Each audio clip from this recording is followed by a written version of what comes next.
Hello everyone, this is Educate Samra Irshad and here we are conducting LOGAT series for preparation of LOGAT test. Today I am going to deliver you lecture 5 chapter 7 part B which contains sections 96 to 99G of CRPC. Section 96 जो है वो simple ये कहता है कि जो हम पिछले सेक्शंस पढ़े हैं सेक्शन 94 और सेक्शन 95 उनका जो प्रोसीजर था कि कोई भी मजिस्ट्रेट या कोर्ट जो है वो कंपेल कर सकती है और डॉक्यूमेंट्स को समन कर सकती है। तो अगर तो वो जो रिक्विजिशन है वो कंप्लीट हो गई है अंडर सेक्शन 94 और 95, तो उसके बावजूद अगर डॉक्यूमेंट्स प्रोड्यूस नहीं होते तो कोर्ट क्या कर सकती है, कोर्ट में issue search warrant. Court search warrant issue कर सकती है और जिस पर्सन के पास वो डॉक्यूमेंट्स हैं उसको सर्च भी कर सकती है और उसकी इंस्पेक्शन भी कर सकती है।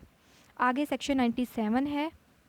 वो रिस्ट्रिक्ट करता है, वो जो सर्च वारंट होगा उसको रिस्ट्रिक्ट करेगा। सेक्शन 97 किस वे में रिस्ट्रिक्ट करेगा कि वो उसके अंदर मेंशन कर देगा वो पार्टिकुलर प्लेस कि किस एक्सटेंट तक वो सर्च या इंस्पेक्शन करनी है। वो पार्टिकुलर प्लेस कोर्ट मेंशन कर देगी उस सर्च वारंट के अंदर कि किस एक्सटेंट तक इंस्पेक्शन करनी है या सर्च करनी है। आगे सेक्शन 98 क्या कहता है कि अगर तो कोई भी ऐसी प्लेस जहाँ पर कोई भी मजिस्ट्रेट ऑफ फर्स्ट क्लास है, अगर उसको कोई भी इंफॉर्मेशन मिली है कि ये एक प्लेस है या कोई हाउस है यहाँ पे फोर्स्ड डॉक्यूमेंट्स या स्टोलन प्रॉपर्टी पड़ी है या कोई फोर्स्ड करेंसी पड़ी है या कोई काउंटरफीट कॉइन्स हैं या स्टैम्प्स पड़ी हैं, किसी बुक या कोई ऑब्सीन ऑब्जेक्ट पड़ी है, तो वहाँ पर कोई भी ऐसा पुलिस ऑफिसर जो कि above the rank of constable होगा उसे अथोराइज़ करेगा जो मजिस्ट्रेट है उस ऑफिसर को अथोराइज़ करेगा और उसको एंट्री की इजाज़त देगा और सर्च करने की इजाज़त भी देगा और कहेगा कि वहाँ पर जो भी कोई फोर्ज डॉक्यूमेंट्स हैं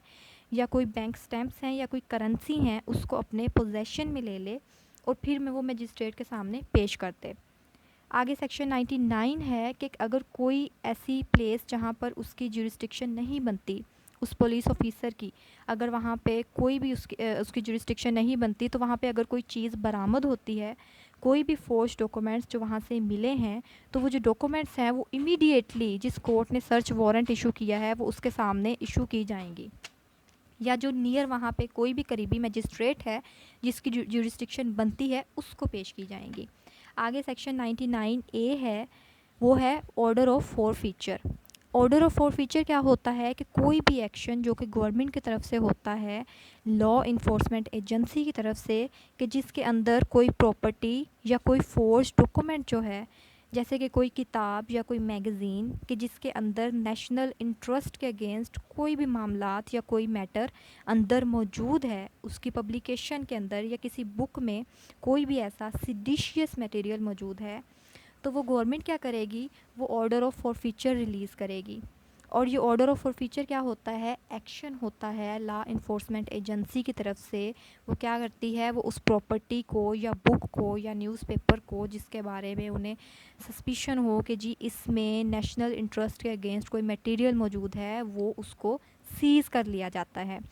अब 99B क्या है कि जो ऑर्डर ऑफ फॉरफीचर है उसको सेट असाइड करने के लिए जो उस डॉक्यूमेंट का मालिक होता है या कोई भी ऐसा पर्सन जिसका इंटरेस्ट मौजूद हो उस मटेरियल में, उस डॉक्यूमेंट में, तो वो 99B के अंदर एप्लीकेशन देता है हाई कोर्ट को कि जो 99A के तहत ऑर्डर ऑफ फॉरफीचर दिया गया है उसके अंदर कोई भी ऐसा मटेरियल नहीं है जो कि नेशनल इंटरेस्ट के अगेंस्ट हो या इलीगल हो। तो वो एप्लीकेशन देगा 99B सेक्शन के तहत within the 2 months from the date of order कि उस ऑर्डर ऑफ फॉरफीचर को सेट असाइड कर दिया जाए।